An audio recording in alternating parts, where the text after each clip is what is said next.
So it will help if we look for a minute at Aegeus' reason for complaining to Theseus about what's going on. That'll show us something about the logic of love and the physics of love. Aegeus comes to Theseus to make his basic complaint. My daughter's choices belong to me, but she refuses to obey me. She's given her obedience to someone else. And his way of complaining is to say that Lysander has bewitched his child. So he sees something devilish, something unfair, something kind of magic, but a black magic or a dark magic that takes away what is rightfully his. And then how did he do it? So Lysander gave her rhymes. So maybe wrote her a poem that sang her a song in the moonlight. He gave her some flowers and candy. So you could be forgiven for thinking, well, that's not magic at all. There's no special unfair power in those things. They're really nothing. What adult would be tempted or swayed by candy and flowers if that adult didn't want to be, and if she didn't want to fall in love? It's unclear that rhyming words or a song in the moonlight would make any difference. But this gives us a basic question. It seems there's something about love that can't be accounted for by normal powers, that it seems to make radical distinctions between people. The person you love means the world to you. That's sort of the way that Helena has put it, quite literally. The person you love means the world to you, and someone you don't love is you're cold to, or perhaps even despise. But what's behind that sheer distinction? What's behind that enormous distinction in the way you react to people? Is there anything real there? So if there's something odd about Aegeus' complaint, that he says it's witchcraft to do things that are perfectly normal and have perfect power. But does that mean that life includes this kind of magic, which is not something that rationalists could discount because we see it all the time? You don't have to believe in fairies, or you don't have to believe in the gods Oberon and Titania.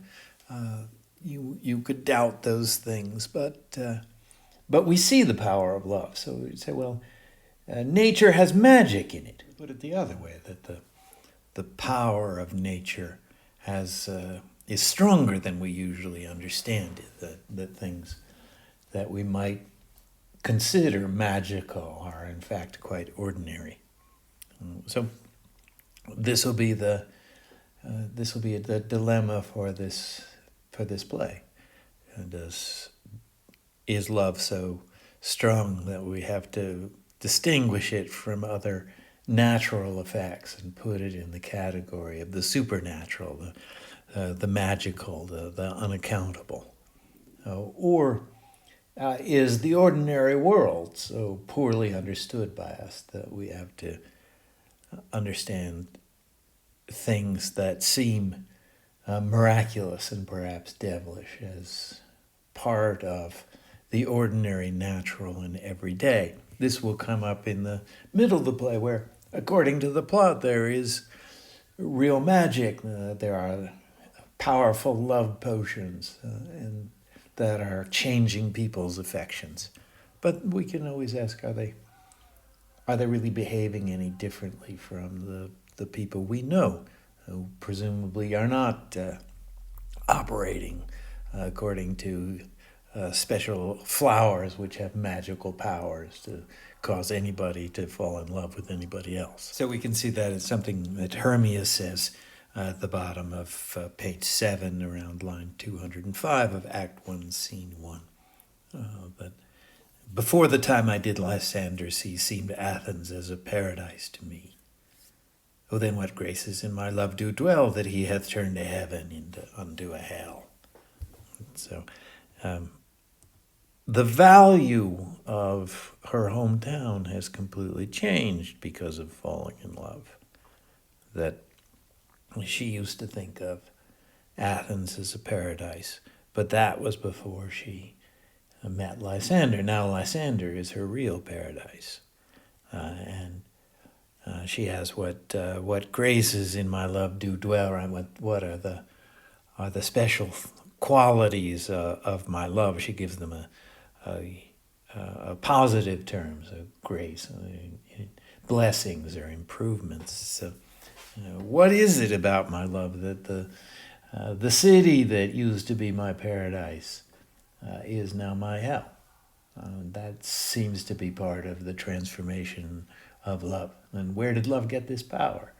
To turn bad things into good ones and good things into bad ones, and to completely alter affections. So the lightning strikes on a dark night. Before, you're just stumbling about, you can see a few shadows, you see a little bit, not very much of the world around you, but then suddenly lightning and the entire earth and sky are lit up and they become clear as day.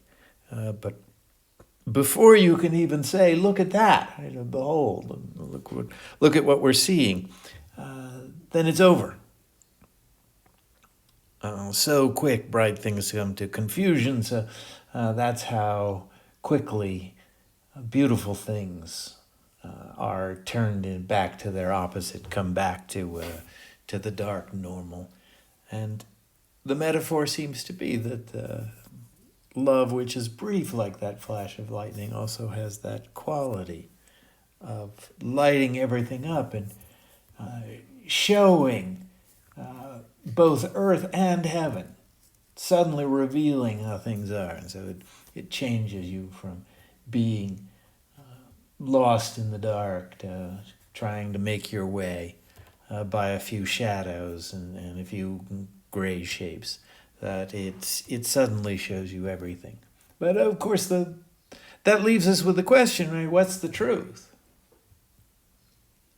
If love shines a bright light on everything, as Helena has told us, it can totally change the value of things. And Athens used to be her paradise, and now it's her hell.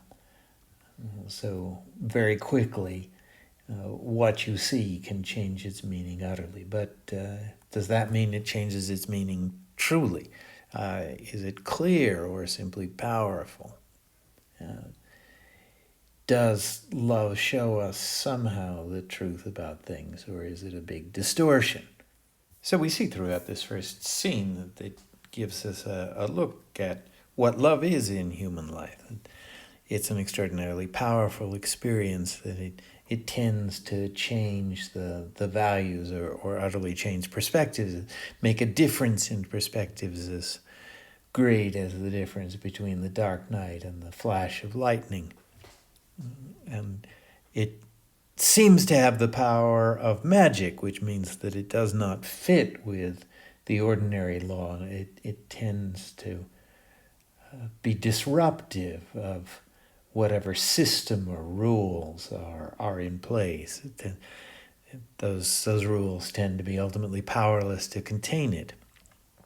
And but insofar as it's magic, we don't really know about it. We don't know if it's black magic or white magic, or perhaps not magic at all, but just some part of nature that we should adjust to and respect. We can't understand it, but we should attempt to respect it.